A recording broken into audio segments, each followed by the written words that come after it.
Welcome to Mindshifters Radio with your co-host, the Forgiveness Doctor, Dr. Michael Ryce, and his wife, Jeannie. Michael and Jeannie share with you the wisdom of the ancient Aramaic internal process of forgiveness. They offer tools and support 5 days a week. They will support you in building a solid foundation within yourself to live in pure love. In Aramaic, Rachma. Michael is the author of So Why Is This Happening to Me Again? For more information on Michael and Jeannie, please visit www.whyagain.com. And now your co-host, the Forgiveness Doctor, Dr. Michael and Jeannie Ryce. To the brightness within you and the truth that is rooted within me. Hi, and welcome to Mindshifters Radio with the Forgiveness Doctor, Dr. Michael Ryce.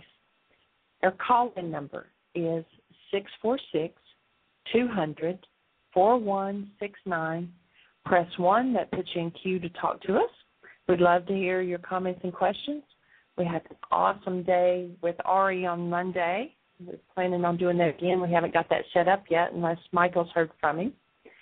And the show that we had planned today, I think, has changed a little bit. So I'm not sure where we're going, but let's welcome Michael to the show. Hi, Michael. Hey, sweetie. Welcome, everybody. Delighted that you're here. Our standard invitation, of course, is to be part of the team that changed the world. Let's put an end to war. How are we going to put an end to war? It's easy. Now, I say easy. I should probably say simple, not necessarily easy, because all that's required is for enough people who hold denied and dissociated hostility and fear to say, I'm going to be responsible, I'm going to change my mind. And, of course, to change one's mind when one has dissociated from the part of their minds, they're going to have to find and go inside of that part of their minds to change it. The process or the tool for doing that is called forgiveness.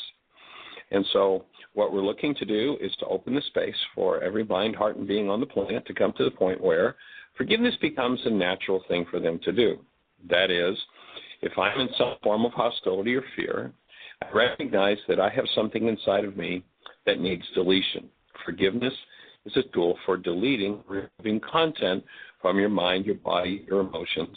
It has nothing to do with letting somebody off the hook because you have that content and you're hurting yourself with it. Of course, everybody who's hurting themselves with content usually has, or most everybody, has somebody else to blame.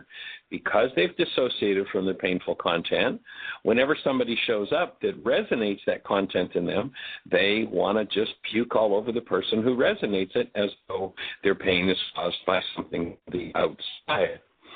If you hook your pain to something outside of you, you've hooked something that can only be changed inside of you, to believe that the change has to happen outside of you.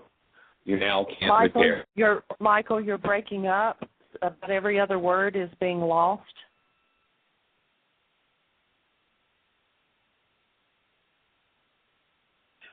We just move and see if we can find better action here. Let's see if this gets better if I step out here. We're in Florida. The cell signal isn't all that solid, so we apologize for that.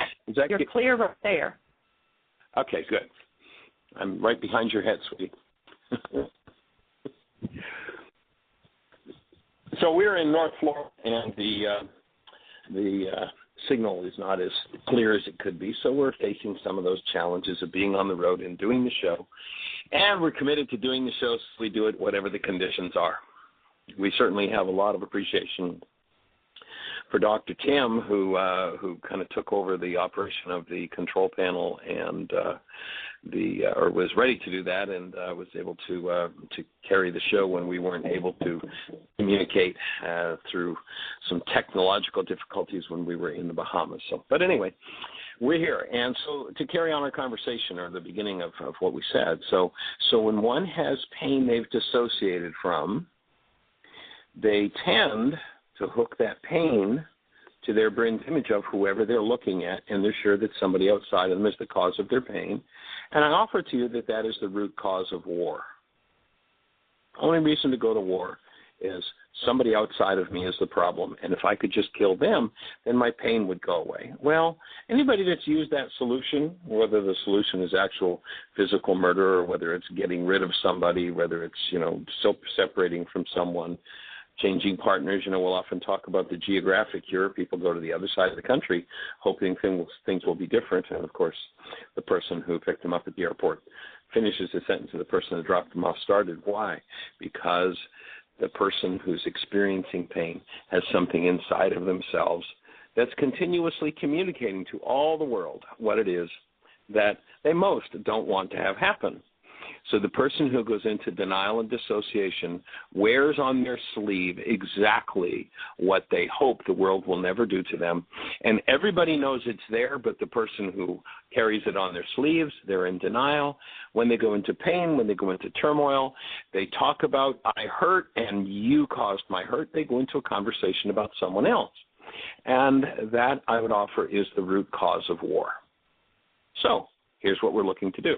We're inviting you to be part of the team that changed the world. We're inviting you to say, I've been through this particular pain 87 different times with 42 different people. Maybe I need to do the learning. Maybe I need to build the brain cells to do what it takes to move to a different place in my life, to dissolve this internal pain that I've been blaming on everybody else. Then the cause of war disappears. Now, you say, well, there's 7.5 billion people, Michael. How are you going to get all those 7.5 billion people to do this? Well, actually, I'm not. But here's what we're going to do. We're going to get enough people through the gate, enough people who make that shift, that we will create what was called in the ancient teachings the leavening that leavens the whole loaf. We're going to create critical mass. The Aramaic language is a physics language. It spoke about the physics of the world and how it all works. And when the man named Yeshua was popularly known as Jesus, but his name was not Jesus, the copy of a Greek god Zeus, his name was Yeshua. The man said a little leavening. The physicist Yeshua said a little leavening leavens the whole loaf.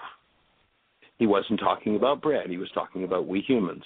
All we need is enough human life to show up, and there's going to be a change in the whole planet.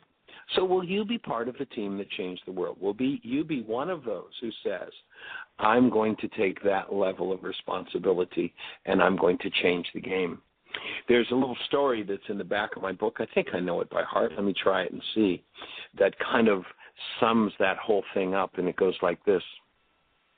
Tell me the weight of a snowflake, a hawk asked a wild dove. Nothing more than nothing, was the dove's answer. The hawk said, then I must tell you a marvelous story. I sat on the branch of a fir tree, and it began to snow. Lightly, not like in a raging blizzard. And so, since I had nothing better to do, I counted the twigs and needles. I counted the snowflakes settling on the twigs and needles of the branch. And when the number reached 7,741,892, one flake fell onto the branch. Nothing more than nothing, as you say, and the branch broke off. Having said that, the hawk flew away. The dove, since Noah's time, an authority on peace, thought about the story for a while and said, perhaps only one person's voice is missing for peace to come about in the world. Our request of you is the next time you face your hostility or fear, will you choose to be that voice? Will you make a change? Will you make a shift and be one who brings forward a true human life instead of a voice based in hostility or fear? Now, of course, our question is, what's a true human life? Very difficult question to answer. In fact, it can't be answered in words, but it can actually be answered very simply through an experience. And here's the experience we invite you to step into. Imagine the last time you held a newborn child. If you were to describe the essence of the newborn, you'd be describing human life.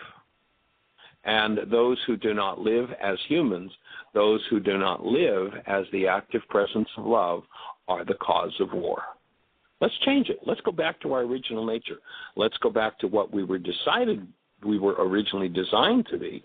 Let's make a choice to do that and play the game differently. So that's our invitation to you. join us in the process. And, Jeannie, do we have any callers, anything happening in the chat room? No, Dr. Tim is with us. David's not with us yet. I'm not sure if Heartland is on. Oh, we do have a hand up, and I believe that it might be Heartland. Can't hear you talking, Michael. Okay. My mute button was on. Let's welcome Dr. Tim and see how the support group went last night. Dr. Tim, how do you be, sir? Doing very well, thank you. And awesome. We had a wonderful group last night. We had worksheets that revealed things to people that shocked them. And as we keep saying here, the essence of the worksheet process is to help us understand how it's all an inside job. And the key person who decided to be the leader of the group and volunteer an issue and do it out loud in front of the group ended up saying exactly that. It's amazing how I was creating all of this inside me. And it was an issue about her being afraid when she heard friends talk about their illness,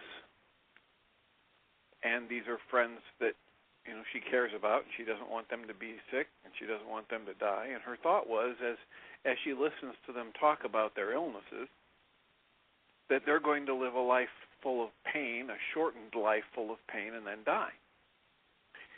And so when she worked through the worksheet process and realized that her goal was for these friends to live a healthy lifestyle and talk positively about their experience, and then she canceled that, and she went inside and asked for help to see how she was actually creating her fear. She came out of that short little meditation or prayer, and she saw images of herself when she was 4 years old and she was injured. And she was in a lot of pain and fear at 4 years old, and the feeling she was left with was pure relief. And when she thought about her friends and their medical problems and their tendency to live an unhealthy life and do nothing but complain about it, she felt no fear. And she was absolutely blown away by that, the transformation of just the single worksheet. So it was a wonderful evening. And we listened to a lesson from Guy Finley, and then we talked about how David Hayes is always commenting on the radio that what you have to do is put the pen to the paper, and you can talk about this stuff and watch the videos forever, but if you don't pick up the pen and put it to the paper and look at your own process and ask for help in clarifying your own process, it doesn't change anything. And the message in Guy Finley's lecture was exactly that you have to, only the person who tests the truth understands if it will hold, if it will take him to the next level of an experience of himself and a relationship with that which is true, with the ability to live in the world using fear as a warning signal rather than as the chief director of your life. So it was a wonderful group and very productive worksheet process, and once again, just happy to be on the team. It's pretty awesome, isn't it? And, when you look at the genius of the man who originated the forgiveness process and how simple it is, how intuitive it is, it just doesn't make any sense when you want something to cancel your goal. I mean, that just seems so backward. But then when you recognize how the mind works, the genius of the man named Yeshua 2,000 years ago to have figured out how to do that, and how it just uncovers things that most people live totally and completely dissociated from all of their lives. And sometimes when they uncover it, very quickly want to go back into the dissociated state. I remember two examples come to mind triggered by your story just now, because, of course, that 4-year-old child, it was pretty painful to go through whatever it was that she went through. And so to recognize the pain that was there and to work through it is not always, fun or Dr. Feelgood once one touches into that hidden part of the mind. And the two examples that come to mind is last year we were in Florida, and we did a workshop for a medical doctor who's specializing in cancer. And this guy's just a really sweet guy, really loves and cares about his patients, his family. That's like the motivator of his life, consciously. And when he did his first worksheet, he just sat there with his mouth open, just shocked at, and his words were, "Oh, my God, my whole life is driven by rage." He had no clue, no idea, because on the surface, everything's wonderful. He's loving, he's caring, he's nurturing, and he is on the surface. But under the surface, there's this undercurrent of rage that he had no idea was there. Sadly, when the opportunity presented itself, and it has several times since, he hasn't shown up at another workshop. I'm also reminded of a fellow that was out in Las Vegas. He was actually a gambler in Las Vegas, and he wrote a book, actually. He did a chunk of my work and then kind of disappeared, and a couple of years later surfaced with a book that he'd written for gamblers. And it was the whole Why Is This Happening to Me Again book, written in a format for gamblers. And when we reconnected with him several years later, the first time that he once again sat in a Why Is This Happening to Me Again workshop, he was just shocked and it was like, oh, my God, I didn't realize how much. I'd almost forgotten that I'd done the work with you. I didn't realize how much of what you taught me I put in my book. And the whole book was just Why Is This Happening to Me Again, kind of reformatted for gamblers. And then he was at a support group that we did at Unity in Las Vegas 2 years ago. And at the end of the worksheet process, and everybody in the group did a worksheet, he came up to me afterward, and it's just like, I can't believe, I thought I had my life all together. I can't believe I'm living a lie. I'm living on top of all of this pain and fear and rage. And then about 3 days later when I talked to him, he had no recollection of having come up and said that to me. The mind goes back into its dissociated state. Nope, I can't handle this. I can't deal with this. And that's why, as David says, it's so important to put the pen to the paper and to build the skill and the strength of being able to handle those parts of the mind that are, they're like a thorn. If you get a thorn in tissue will create a wall. It will literally create a barrier against it and try to cushion you from it and keep it hidden. And it happens in exactly the same way in the psychological realm. And to me, the greatest psychologist that has ever lived is this man Yeshua 2,000 years ago, who figured out exactly how to dig out the psychological thorns and remove them. But because it's so scary for most people to start to look at those things, they run and hide and go back into dissociation. And few are the ones who choose to actually say, okay, I'm going to actually do the work. It's a rare commodity, but fortunately, it's not. We don't have to get everybody doing it. All we need is enough people who will actually have the courage to do the work on a conscious, consistent basis over an extended period of time and shift and change their lives to create the critical mass, the leavening that leavens the whole loaf. So fortunately, we don't have to get everybody to do it, but it is just most amazing, isn't it, to watch when somebody's introduced to that and they actually sincerely do the process, what shows up, what they become aware of. Absolutely. Just a thrill. That's the word. It is absolutely a thrill. So, Jeannie, you have a caller for us. Let's see what our caller's got to say. Okay, it is area code 352, and I think it's Mary Lou at Heartland. Yes, it is. Good to Hey hear there, you 352 guys. Mary Lou. How are you, young lady? I'm doing well, and Awesome. have had a great morning. I got to cancel a goal and say I can do this with ease and grace, and have been working on making that my reality. So that's been my morning.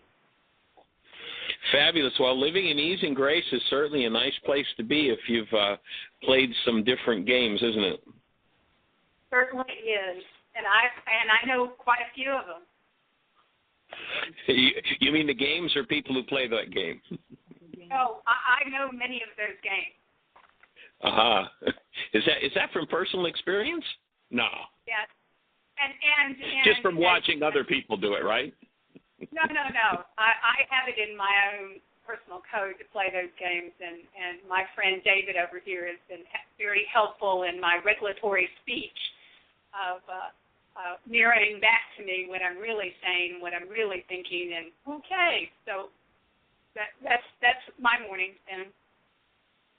Well, that's awesome and fabulous, and of course you're in a space there with Heartland, with it being 7 miles from a town of 250 people, and the quietness and the energy that's been built there. You're in a place to lower the threshold of interior awareness to go deeper and deeper and deeper, and you'll be absolutely amazed as you're there through the extended time you're going to be there at how deep in that space you'll be able to go and what kinds of things you'll be able to surface and delete, remove. It's interesting. I love to present to a new group of people the idea of how many here were ever told that forgiveness was about removing content from your mind. And I've never run into anybody that had a clue. The whole culture teaches, oh, no, it's about letting other people off the hook because there's pain in your mind. It's got nothing to do with accessing and removing the pain from your mind because the pain is all somebody else's fault. So it's an interesting process, isn't it? Yes, it is. Yes, it is. And one that requires a bit of more honesty than most. Okay, just honesty. David has coached me. Just honesty. I don't have to qualify. There you go. And, of course, that's why step 2 in the worksheet, once you've told your story, and, another one of my favorite tongue-in-cheek lines, as you know, in the workshops is, how many have ever been to an organ recital? And that's where people are getting together to talk about who had the last organ removed, who's having the next organ removed, and how terrible the process is, as Dr. Tim was sharing, happened in his support group last night. And when you recognize that the identity of so many people is built in that drama and trauma game, the willingness to confront the drama and trauma and to leave behind the identity based in that is huge, because it is a form of a death. Leaving the trauma-based self behind is experienced as the death of the self. And in a sense it is, but it's the death of the false self. And that's why Yeshua said, in order for you to live, you've got to die. In order for that true being that you are, that newborn child is this awesome presence of love. In order for that awesome presence of love, your true nature, to live in you, you got to let go of the games of the generations and the games of the culture. And sometimes the culture, whether it's the family culture or the larger community culture or even the church culture, is not real happy if you do that, because when you do that, you open the space for them to look at themselves and stand naked saying, now I need to do that? No, I'm not going there. When I hear you say that, there's this place in the pit of my stomach that just did a flip-flop. Because next worksheet. Thank you. Now you're giving me worksheets. Okay. No, that's true. David reminded me that you can't give me worksheets. You can just point out to me that I have a worksheet that I might want to consider doing. Yeah, if you've got over a few words spoken through some wires, which means, of course, you never even heard any words. All that happened was a little plastic cone inside of your telephone vibrated. If that plastic cone inside of your telephone vibrating can cause your stomach to flip-flop, there's something in there you want to get rid of. There's something in there you want to forgive. And, of course, it's the same as if life can cause something to flip-flop inside of us. That flip-flop is something I want to be deleting from my tissue structure. And as long as I live in denial, I can take that flip-flop inside myself and I'll make pictures of other people who I'll then claim are the problem in my life. When, in fact, the people who show up and can, quote-unquote, cause something inside of me to flip-flop are actually showing me the part of me that I need to heal, and they're giving me this awesome gift. it's certainly a different way of looking at life. I agree. It's certainly different than the culture I came out of, and today I'm noticing that if I want to change my personal code, I must change my regulatory speech. That's it. That's the core of it. Absolutely. So do you have a particular question for us today? Anything we can help to refine for you? Not in this moment.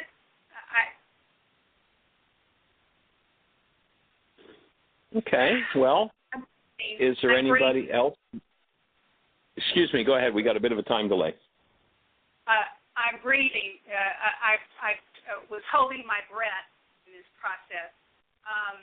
So I guess the piece that goes on for me is when I'm doing this regulatory speech and I catch myself, how do I really make that more effective? Is it just the first step is just catching myself when or my friend tells me that I've said something, tells me by repeating back to me what he heard me say? Well, the first step is awareness, and then the next steps are, of course, all of the above. That's why we teach a whole series of tools. That's why we have the relationship commitment. We have the codependence tool. We have the communication tool. That's why we have breath. That's why we have the forgiveness. Each tool is a how-to. That's why we have the mind goal management sheet. So when you start to practice with each of those different tools and integrate them, when you see something that, quote-unquote, flip-flops something inside of you, an indicator there's an energy in you that you want to deal with, then you're going to pick out the appropriate tool. And that's why over your tenure at Heartland, we'll be asking you to spend time using each and every one of the tools so that you become reasonably proficient at the use of each tool. And as you do, you'll know which tool to use in which situation. If I'm getting ready to build a building, I don't build the framework of the house with a ball-peen hammer. I'd be a long time using that tool. It's a great tool if I want to build a picture frame, but I'll be a long time putting together the framing of a house if I try to use that tool. So as you use the tools and as you're there with people who are using the tools, you become more proficient and more understanding for yourself of how each tool works and which tool to use in which situation. And so you have mentors there, David and Julie, who are awesome, others who've been at Heartland longer and have been using the tools. And, of course, we'll show up in July and we'll support opening another level of space as we move into the Food Fund Forgiveness and Work Project in July 12th. And then the 9-day Why Is This Happening to Me Again intensive, we'll introduce another round of tools. And then the teacher training will really deeply focus on the principles of forgiveness so that by the time you've flowered and matured and come to completion of your program there, you'll be really well-versed in each of the tools. Then your intensive will start. You mean I'm going to go out into the real world? Well, it's actually the unreal world, but in the ancient civilizations, they brought people from what they called the pit of unknowing, the pit of unconsciousness. They brought people from, the highways and the byways, and they took them into the temple, and they created a safe environment where they taught the tools, and they practiced and worked with the tools, and then the person was required to go back to the pit to see what they'd really learned and to face the next layer of their process. And as you do each layer, there are many people. I don't know if Julie happens to be on the show. If she is, Julie Haverstick, if she happens to be on the show, she might chime in. But, Julie started doing this process 25 years ago and has been at Heartland just about every year for at least one intensive and sometimes 2 or 3 intensives since. And people say, well, gee, you already did that one.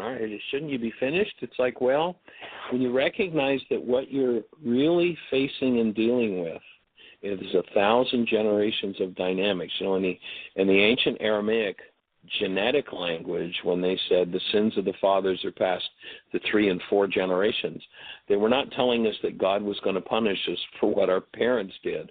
They were telling us that the dynamics of our parents and their parents and their parents and their parents were in our genes and would set the pattern for our lives unless we chose to become conscious and change that pattern.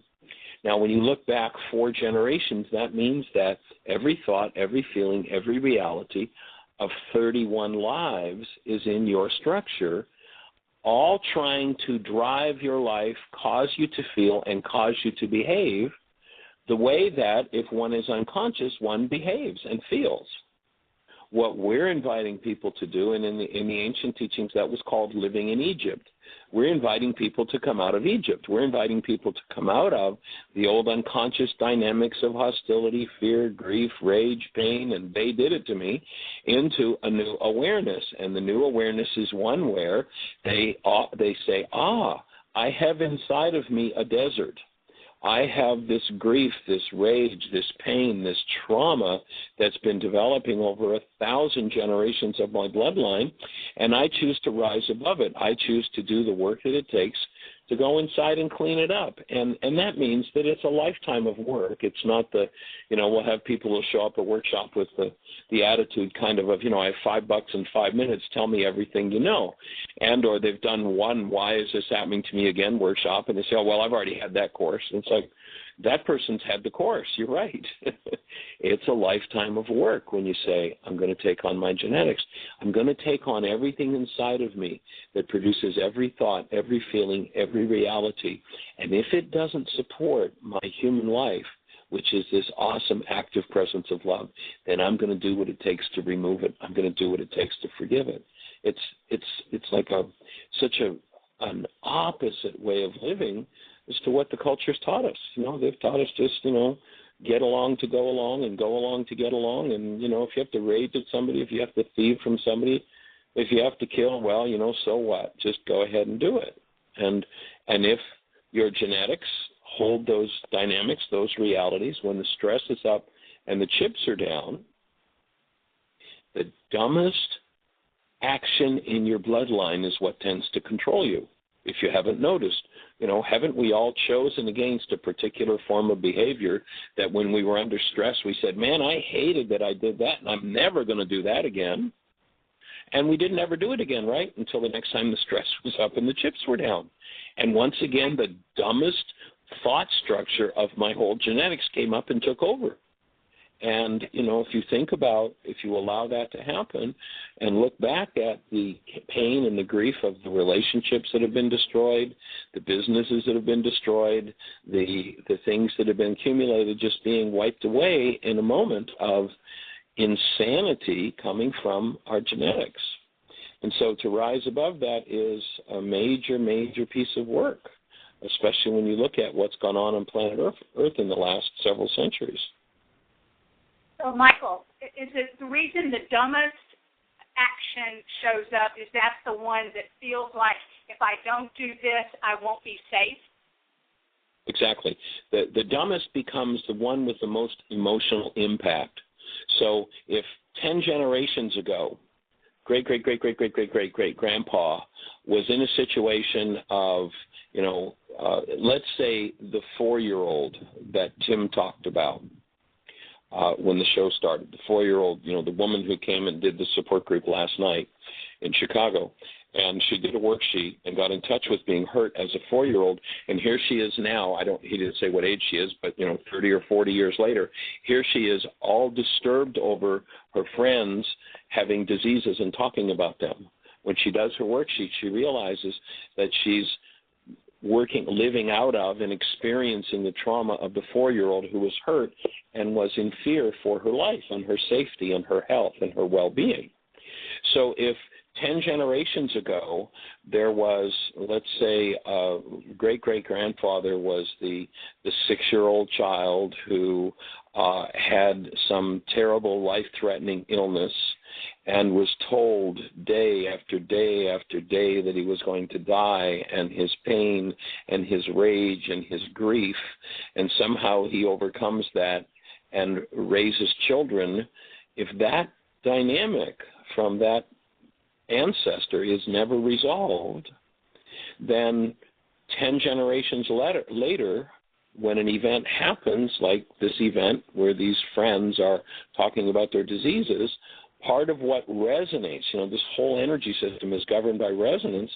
So these resonant frequencies, the terror and the trauma of the 6-year-old boy that was the 10 generations back ancestor, is resident there in the genetics, and there is great emotional energy and impact in that. And if what that 10 generations back grandfather did when he faced his pain was rage, then here I am, 10 generations later, someone shows up that resonates fear around diseases and dying, and what do? The decisions of that ancestor, because of the level of their emotional impact, and that issue is the issue that shows up. Those things resonate in me, and I rage.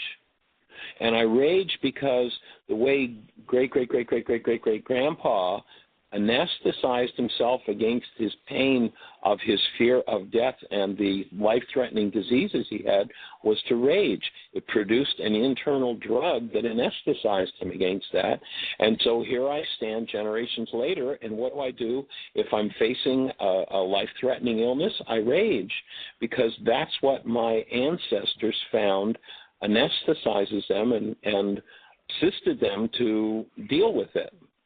And so if I don't have any better tools than that, then I'll rage in that circumstance. It'll just come forward on automatic pilot and take over. Once I realize that and I allow myself the practice of developing the skill to be able to decode great-great-great-great-great-great-grandfather's rage, then I can go back and literally have a direct interaction with him. And I can soothe him. This is in the ancient teachings with what was called praying for the dearly departed. I can soothe him. I can help him, though he's been out of his body for 200 years. I can help him as a being to remove that cloud from his structure, which in the old teachings was called living in purgatory. Somebody who left their bodies behind and carried with them a cloud of pain or trauma. They talked, and there's a valid principle behind it about that person being in purgatory. They're blocked from their direct connection to the light. So what is praying for the dearly departed? I face that issue in me. I truly do my work around it. I dissolve the hostility and fear not only of my own life, but of that ancestor, and he gets freed of it, and he can move directly toward the light. And I get to live my life without that genetic taint. If that genetic taint was, let's say, located in my lungs, then the doctors said I had a lung disease, and they tried to give me all kinds of pills to manipulate the energy in my lungs to try to make it look like my lung disease wasn't there anymore. So I poisoned myself with drugs, trying to get rid of something that if I just allowed it, I could have let it come forward. I could have just taken it out of my lungs, and my lungs would have been free of their disease process. But that's not an easy thing to do. That takes the building and the developing of many skills. And most people would rather just drug themselves and avoid it and die. And that's what they do.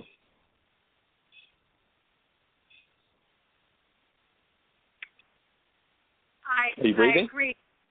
Yeah, I am breathing. Awesome. And recognizing that the pain that is here, I can see it in other people, how that pain gets triggered, and it isn't really what seems to be going on for them consciously, and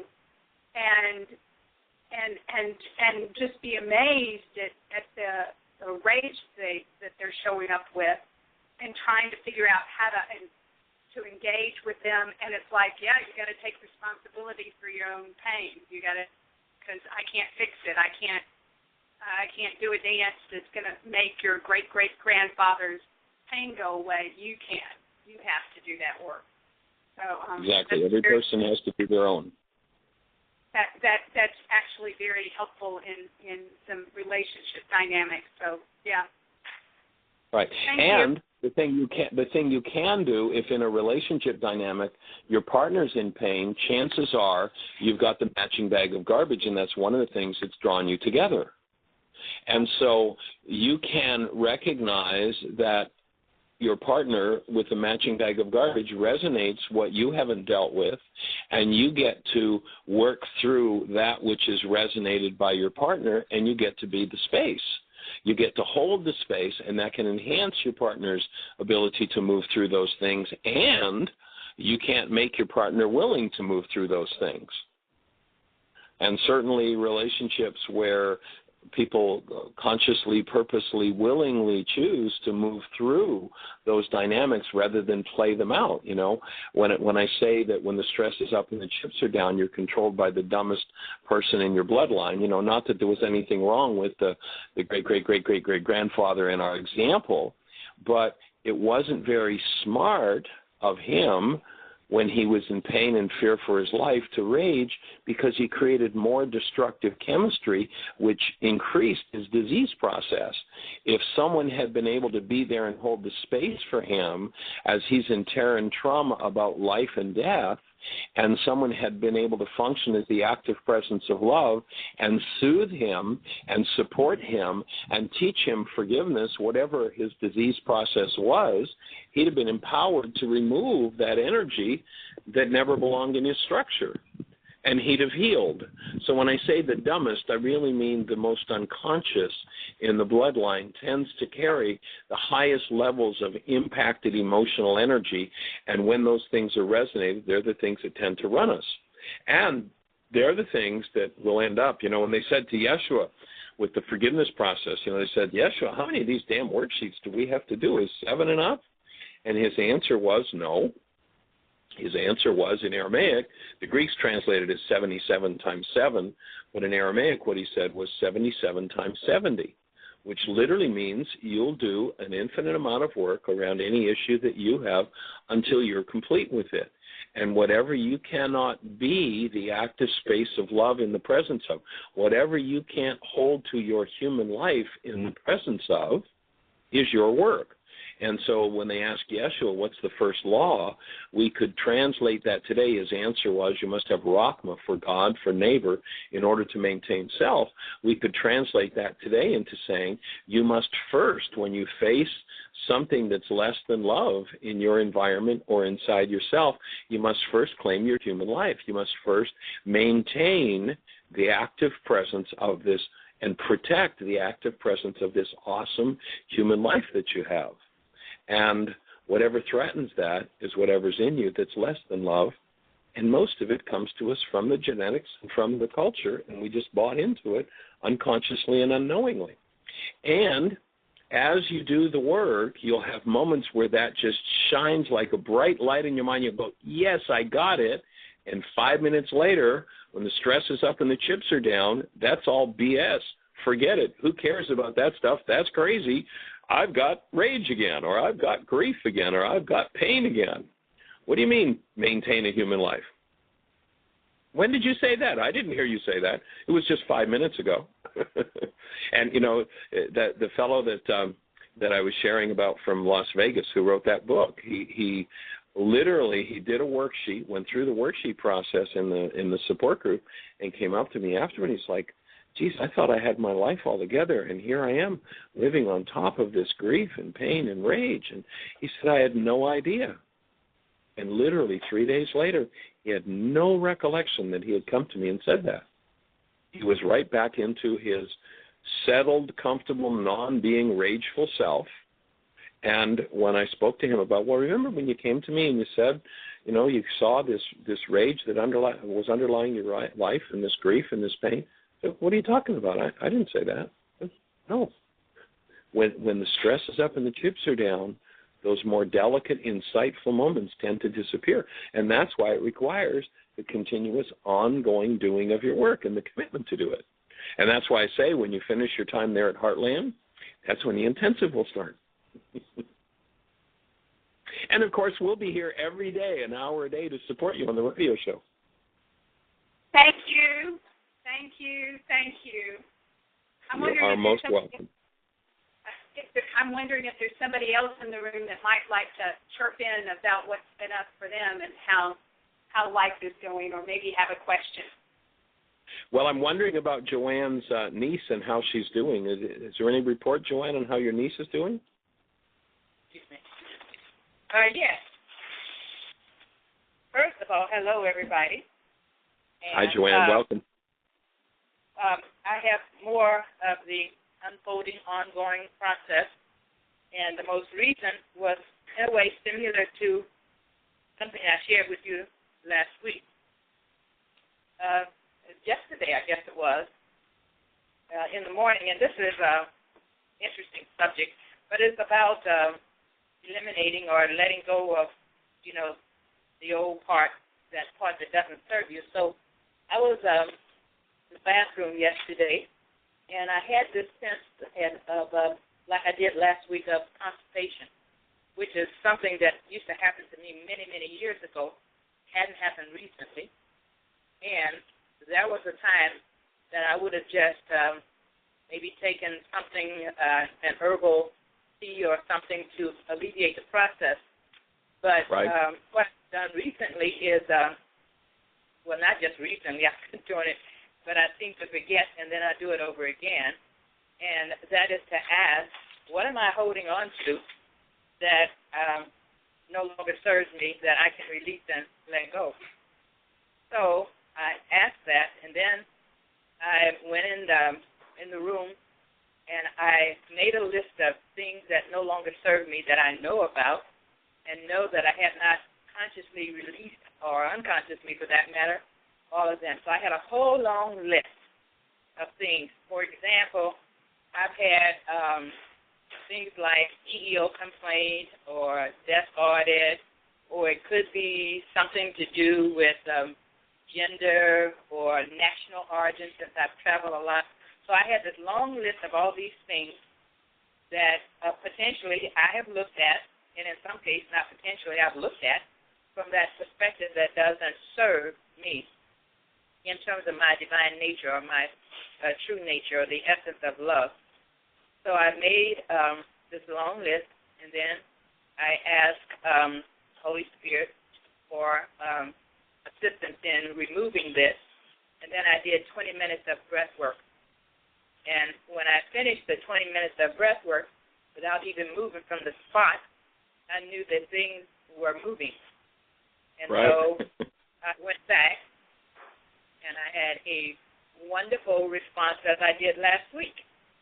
And right. so that was a major confirmation, one I received with election, that things are working.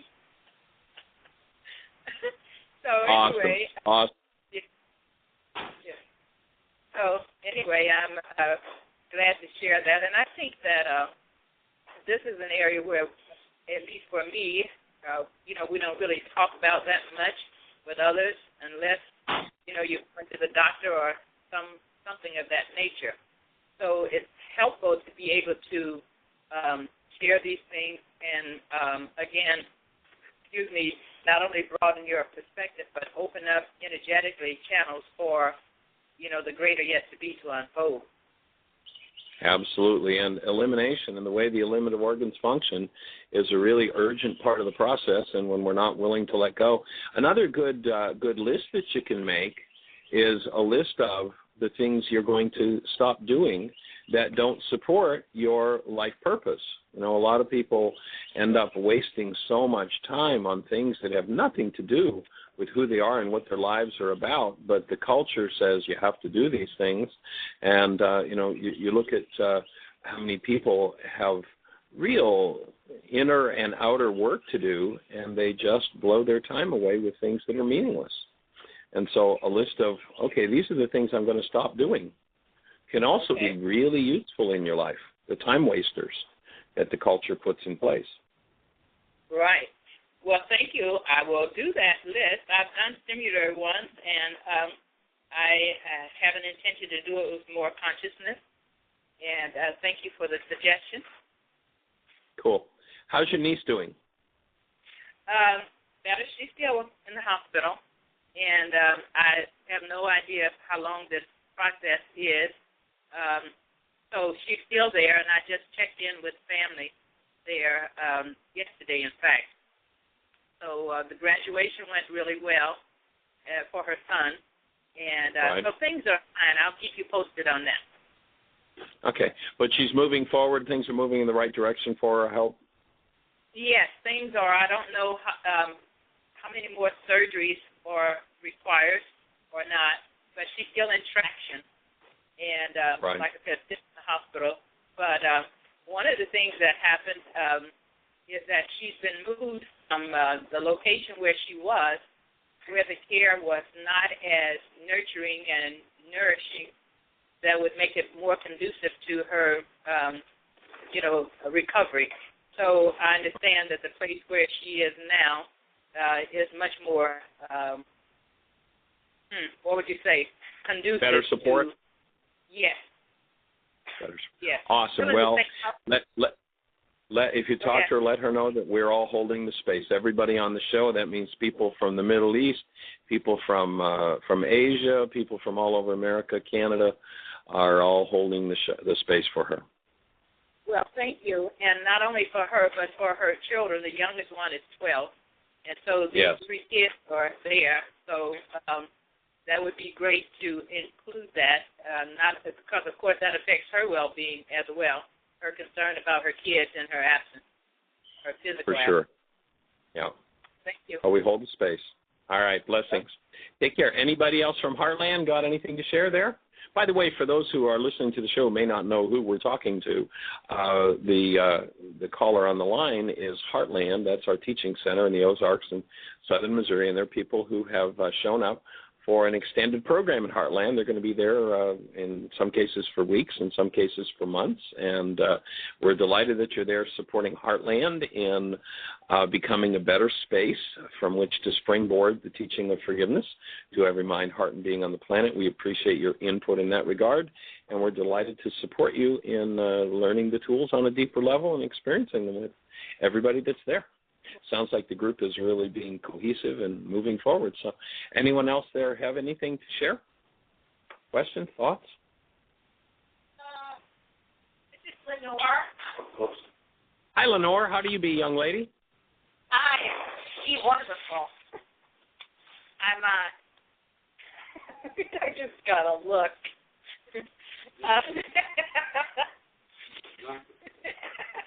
But somebody gave you the look? Oh no. Oh. I'm really enjoying working on the mind goal management sheet.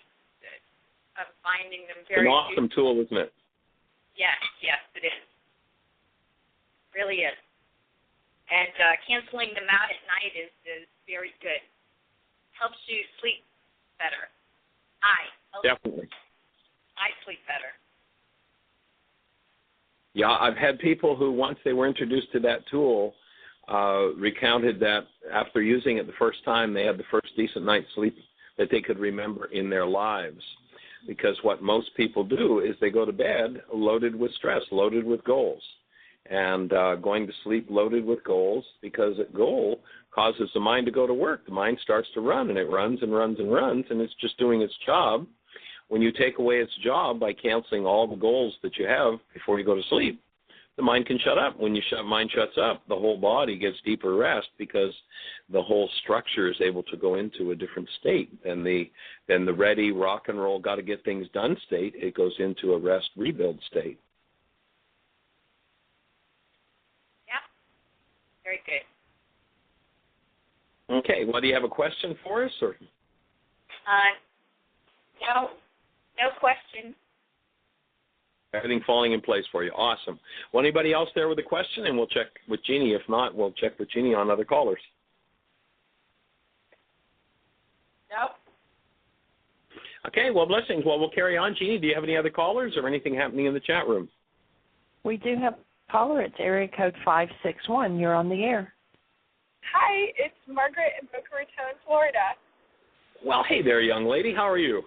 I'm fine, thank you. Good. We enjoyed the time we had with you guys when we were there. Same here. Absolutely, we did. I wanted to call in and let everybody know that we're having our Mind Shifters work group tonight from 7 to 9 in Boca Raton. And for anyone that might need the address for it, it's 365 Northeast 5th Street, and the zip code in Boca is 33432. And from 7 p.m. to 9 p.m. 7 o'clock tonight at Dr. Love's office in Boca Raton, Florida. It's just east of Federal Highway at 5th Street. That would be awesome if everybody came to play. And the support that you and Michael are creating there is just fabulous. It was so cool last week to have that woman, the neighbor, just walking by who came in and sat down and took part in the group, and then 5 minutes later had her husband over there, and he wants to know what's going on and how to use the tools. It's cool to watch it happen, spread throughout the whole neighborhood. Cool, it was fabulous. Great. Thank you. So do you have any questions for us or anything to share, anything that's happening in your world in terms of process or the folks you're working with? I'm just doing my work for myself. I'm doing my 5 a day, and there is a person in this area that has known about the work for a year or so, and he's beginning to get more motivated to do more work, and he's planning to do 5 worksheets a day, and I told him I would commit to doing 40 days with him also. And for me, it's a choice I'm making. I think from now on I'm going to do 5 a day because it's such a perfect balance of healing and resolving things on a daily basis. Fabulous. Well, that's very powerful, and we're delighted to have you and Michael on our team, and we look forward to seeing you in just a few weeks at Heartland again. Thank you. Thank you very much. Blessing. Here, bye-bye. Thank you. So let's Bye-bye. just say that there are several support groups, and you can check on the Why Again website for the support groups. You can download the worksheet process. You can download the last year and a half of radio shows. There are, under the section on the website of worksheets, download worksheets, you'll see there are several radio shows. The first 7 links relate to the forgiveness process, and there are 7 radio shows where we actually walk somebody step by step through a specific worksheet. So those first 7 links, 5 of them are radio shows. Give them a listen, and you'll have a full set of instructions for how to do the process of forgiveness and how to move into the use of the tools that we're suggesting. And next Sunday, we're in High Springs, Florida right now with our friends Susan and Daniel, who are helping us with the website. And it's going to be awesome when you see this new website come online. It's really going to be some cool new technology and a whole cool new modern updated look.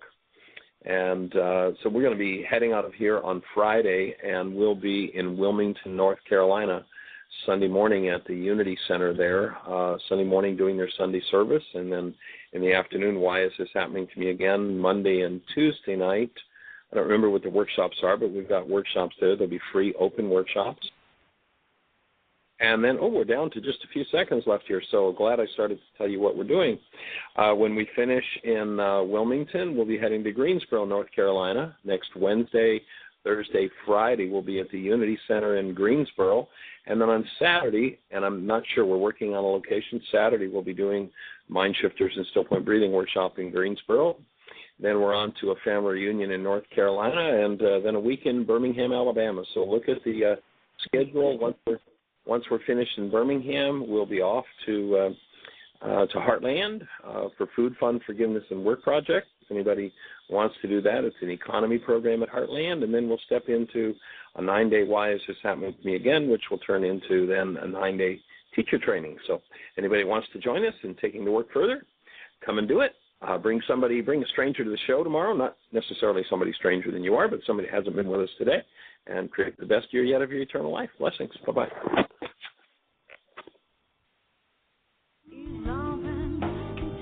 Thank you for listening to Mind Shifters Radio with the Forgiveness Doctor, Dr. Michael Ryce, and his wife Jeannie, who present the internal Aramaic process of forgiveness.